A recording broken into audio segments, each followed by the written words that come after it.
India మరియు south Africa మధ్య జరిగిన రెండవ వన్డేలో ఇండియా ఓడిపోయింది. అయితే ఇండియా ఓడిపోవడానికి చాలా రీజన్స్ ఉన్నాయి. మొదటి కారణం ఇండియా టాస్ గెలవకపోవడం. గత 20 మ్యాచ్ల్లో ఇండియా ఒక్కసారి కూడా టాస్ గెలవలేదు. ఇండియాలో వింటర్ సీజన్లో మ్యాచ్లు జరిగేటప్పుడు టాస్ గెలవడం అనేది చాలా కీలకం. ఎందుకంటే మంచు ప్రభావం ఎక్కువగా ఉంటుంది కాబట్టి బౌలర్లు బాల్ని గ్రిప్ చేయడం చాలా కష్టం. అలాగే ఫీల్డర్లు కూడా బాల్ని పట్టుకోవడం చాలా కష్టం. స్కిడ్ అవుతారు, బాల్ చేతిలో ఉండదు. కాబట్టి టాస్ గెలవడం అనేది చాలా కీలకం. సో ఇండియా టాస్ గెలవకపోవడం మొదటి రీజన్. రెండో రీజన్, ఇండియా చాలా వరస్ట్గా ఫీల్డింగ్ చేసింది. మార్క్రమ్ ఇచ్చిన క్యాచ్ని జైస్వాల్ డ్రాప్ చేశాడు. దానివల్ల మార్క్రమ్ సెంచరీ కొట్టి మ్యాచ్ విన్నింగ్ ఇన్నింగ్స్ ఆడాడు. ఓవరాల్గా చూసుకున్నా కూడా ఇండియా చాలా దగ్గర మిస్ఫీల్డ్ చేసింది. సింగిల్ అవ్వాల్సిన దగ్గర 2 రన్లు లీక్ చేసింది. అలాగే 4 బౌండరీల దగ్గర కూడా చాలా మిస్ఫీల్డ్ చేశారు, చాలా 4లు వదిలేశారు.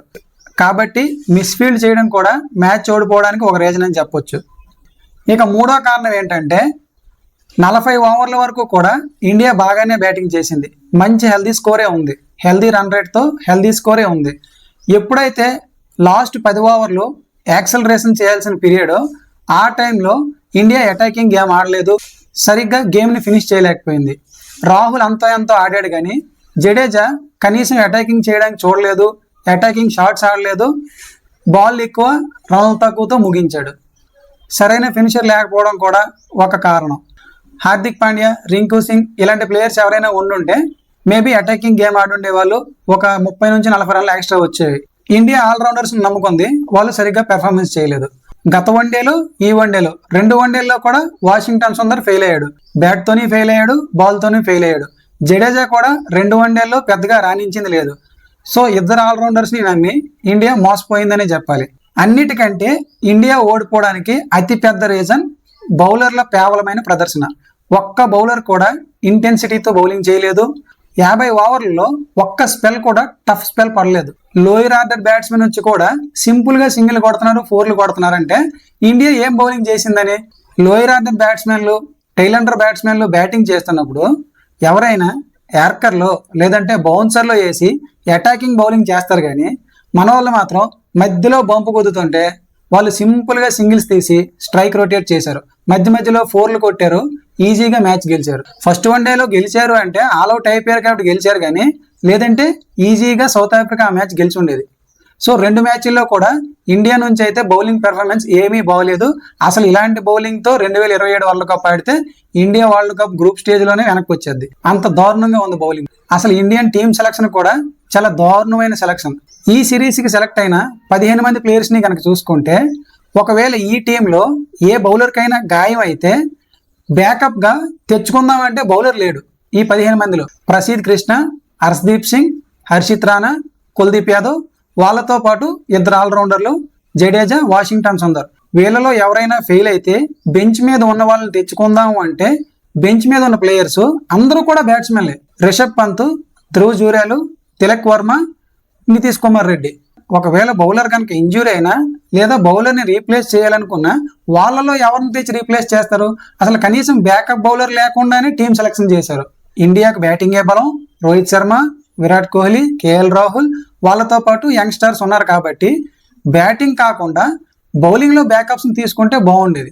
కనీసం బౌలర్లకు బ్యాకప్ లేకుండా 15 మంది స్క్వాడ్ని సెలెక్ట్ చేశారు. అంత దారుణంగా ఉంది ఇండియన్ సెలక్షన్ కమిటీ. అసలు ప్రసిద్ కృష్ణ టీంలోకి ఎందుకు సెలెక్ట్ చేస్తున్నారో కూడా అర్థం కావట్లేదు. మనోడు టెస్టుల్లో వన్డే బౌలింగ్, వన్డేలో T20 బౌలింగ్, T20లో T10 బౌలింగ్ వేస్తాడు. టెస్టుల్లో 6కు పైగా రన్ రేట్ మెయింటైన్ చేస్తాడు, వన్డేలో 10కి పైగా రన్ రేట్ మెయింటైన్ చేస్తాడు, T20లో 15కి పైగా రన్ రేట్ మెయింటైన్ చేస్తాడు. అసలు ప్రసిద్ కృష్ణ ఏం బౌలరో, ప్రసిద్ కృష్ణని ఎందుకు టీంలో ఉంచుతున్నారో కూడా తెలియట్లేదు. హర్షిత్ రాణా. ఈ హర్షిత్ రాణా గౌతమ్ గంభీర్ కోటాలో వచ్చిన రిజర్వేషన్ క్యాండిడేట్. వికెట్లు వస్తున్నాయి. ఏదో 10 మ్యాచ్లు ఆడినప్పుడు ఏదో ఒక మ్యాచ్లో 2 మ్యాచ్లో 3 వికెట్లు 4 వికెట్లు రావా? అలాగే వస్తున్నాయి. హర్షిత్ రాణాలో కన్సిస్టెన్సీ లేదు. ఫస్ట్ మ్యాచ్లో 3 వికెట్లు తీశాడు, రెండో మ్యాచ్లో తేలిపోయాడు. హర్షదీప్ సింగ్ అంటారా, బాగానే బౌలింగ్ చేశాడు, బాగానే బౌలింగ్ చేస్తాడు కూడా. బౌలింగ్ చేసేటప్పుడు బౌలింగ్ పార్ట్నర్ అనేవాడు సపోర్ట్ గా ఉండాలి. యువతల నుంచి ఒక బౌలర్ ఎకనామికల్ గా బౌలింగ్ చేస్తున్నప్పుడు అవతల నుంచి ఇంకో బౌలర్ కూడా ఎకనామికల్ గా బౌలింగ్ చేసి టైట్ ఓవర్స్ చేస్తే వికెట్లు పడే అవకాశం ఉంటది. మనోడు బౌలింగ్ బాగా చేసినా అవతల బౌలర్ వచ్చి రన్స్ లీక్ చేసినప్పుడు యువతల బౌలర్ కూడా ఏం చేయలేడు. మొత్తానికైతే ఇండియా ఓడిపోవడానికి టాస్ గెలవకపోవడం, కేవలమైన ఫీల్డింగ్, అలాగే లాస్ట్ 10 ఓవర్లో ఫినిషింగ్ సరిగ్గా లేకపోవడం. మెయిన్ మేజర్ రీజన్ వచ్చేసి ఇండియన్ బౌలింగ్ యూనిట్ చాలా అంటే చాలా బలహీనంగా ఉండడం ఇండియా ఓడిపోవడానికి మేజర్ రీజన్స్ అని చెప్పొచ్చు. అయితే ఈ సెకండ్ వన్డేలో ఇండియా ఓడిపోవాలని చెప్పి 70% మంది ఇండియన్స్ కోరుకున్నారు. ఎందుకంటే ఈ మ్యాచ్ ఓడిపోవడం వల్ల సిరీస్ అనేది 1-1తో సమ్ అవుతుంది. దానివల్ల మూడో వన్డే రసవత్తరంగా సాగుతుందని చెప్పి ఈ వన్డే ఓడిపోవాలనే కోరుకుని ఉంటారు సగటు భారతీయ క్రికెట్ ఫ్యాన్ కూడా. ఈ మ్యాచ్ ఓడిపోవడం వల్ల ఈ సిరీస్ 1-1తో సమ్ అయింది కాబట్టి వైజాగ్ లో డిసైడర్ కోసం అందరూ కూడా చాలా ఈగర్ గా వెయిట్ చేస్తుంటారు. అయితే ఈ మ్యాచ్ ఓడిపోవడానికి ఇంకో ఫన్నీ రీజన్ కూడా ఉంది. ఇది చెప్తే ప్రతి ఒక్కరు తిట్టుకుంటారు. కాకపోతే ఒక ఫన్ ఫ్యాక్ట్ ఏంటంటే రుతురాజ్ గైక్వాడ్ సెంచరీ కొట్టిన ప్రతిసారి కూడా ఆ టీం ఓడిపోయిన తప్పితే గెలిచిందే లేదు. చెన్నై సూపర్ కింగ్స్ తరపున రుతురాజ్ గైక్వాడ్ 2 సెంచరీలు కొట్టాడు. ఆ 2 మ్యాచ్ల్లో కూడా చెన్నై ఓడిపోయింది. అలాగే ఇండియా తరపున T20లో రుతురాజ్ గైక్వాడ్ ఆస్ట్రేలియా మీద సెంచరీ చేశాడు. ఆ మ్యాచ్ లో కూడా ఇండియా ఓడిపోయింది. నిన్న కూడా రుతురాజ్ గైక్వాడ్ సెంచరీ కొట్టాడు. ఆ మ్యాచ్ లో కూడా ఇండియా ఓడిపోయింది. సో రుతురాజ్ గైక్వాడ్ మంచిగా పెర్ఫార్మెన్స్ చేస్తే టీం అనేది ఓడిపోతుంది. ఇది ఒక ఫన్ ఫ్యాక్ట్ మాత్రమే. రుతురాజ్ గైక్వాడ్ సెంచరీ కొడితే మ్యాచ్ ఓడిపోద్ది, రుతురాజ్ గైక్వాడ్ సెంచరీ కొట్టొద్దని కాదు, ఒక ఫన్ ఫ్యాక్ట్ అంతే. సరే, ఇండియా మ్యాచ్ ఓడిపోయింది, దాన్ని పక్కన పెడితే ఈ సిరీస్ ప్రారంభం అవ్వక ముందు వరకు కూడా విరాట్ కోహ్లీ ప్లేస్ డేంజర్ లో ఉంది అని అన్నారు. కాకపోతే వాళ్ళకి తెలియంది ఏంటంటే విరాట్ కోహ్లీయే danger, Virat Kohli place danger లో లేదు. విరాట్ కోహ్లీ ఆడే తీరు చూస్తుంటే సలార్ సినిమాలో ఒక డైలాగ్ గుర్తొస్తుంది. వాడు నాకు వారదా అంటే పృథ్వీరాజ్ సుకుమార్ అని చెప్తాడు కదా, అది విరాట్ కోహ్లీకి అనువదించి చెప్తే ఎలా ఉంటుందంటే 2008 నుండి చూస్తున్నాను, వాడు మెంటలోడు, ఎవడు చెప్తే వినే రకం కాదు.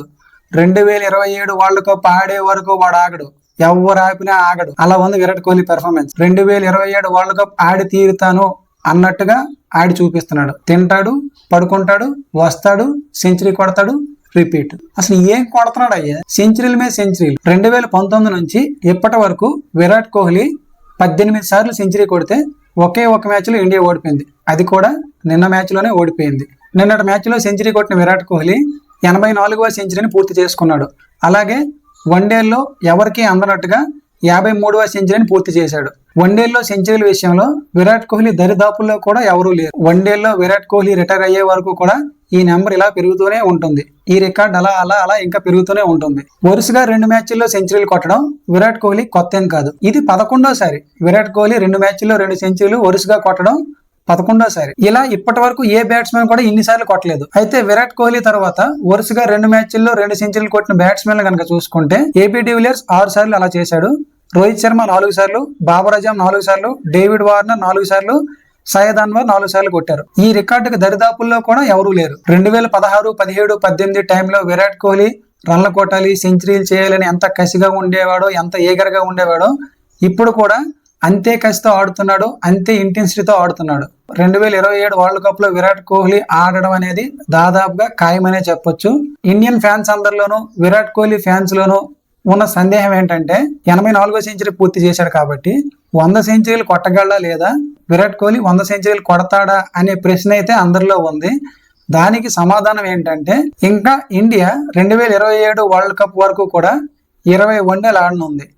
అలాగే వరల్డ్ కప్ లో గ్రూప్ స్టేజెస్, సెమీఫైనల్, ఫైనల్ కలిపి ఒక 9 మ్యాచ్లు 8 మ్యాచ్లు ఆడనుంది. అంటే విరాట్ కోహ్లీ ఒక 25 నుంచి 30 వన్డేలు ఆడే అవకాశం ఉంది. ఈ 25 నుంచి 30 వన్డేల్లో విరాట్ కోహ్లీ 16 సెంచరీలు సాధించాల్సి ఉంది. కాకపోతే 30 మ్యాచ్ల్లో 16 సెంచరీలు అంటే చాలా కష్టం, దాదాపుగా అసాధ్యం. కాకపోతే అసాధ్యాల్ని సుసాధ్యాలు చేయడమే విరాట్ కోహ్లీకి అలవాటు. Hope for the best. Virat Kohli 100 సెంచరీలు సాధించాలనే కోరుకుందాం. అంటే విరాట్ కోహ్లీ ఆడబోయే ప్రతి 2 మ్యాచ్ల్లో ఏదో ఒక మ్యాచ్ సెంచరీ కొడుతూనే ఉండాలి. అలా అయితేనే విరాట్ కోహ్లీ 100 సెంచరీలను చేరుకుంటాడు. సో ఆశకు వద్దుండాలి. As a Virat Kohli fan గా విరాట్ కోహ్లీ 100 సెంచరీలు సాధించాలని అందరం కోరుకుంటాం. విరాట్ కోహ్లీయే గనక 100 సెంచరీలు సాధిస్తే 100 సెంచరీలు సాధించిన బ్యాట్స్మెన్ ఇద్దరు కూడా ఇండియాకి చెందిన వారు అవుతారు కాబట్టి అది ఇండియాకే గర్వకారణం. So Virat Kohli 2027 world cup వరకు కూడా 2027 వరల్డ్ కప్ వరకే కాదు, వరల్డ్ కప్ ఫైనల్ వరకు కూడా ఇలానే ఆడాలి.